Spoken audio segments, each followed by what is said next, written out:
الإنسان في أحسن تقويم ثم رددناه أسفل سافلين إلا الذين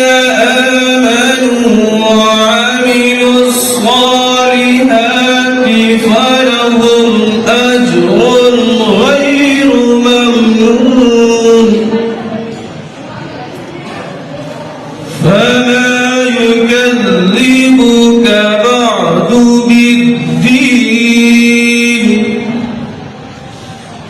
أليس الله بأحكم الحاكمين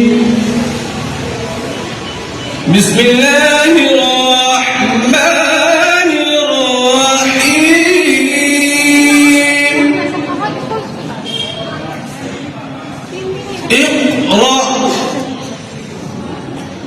اقرأ باسم ربك الذي خلق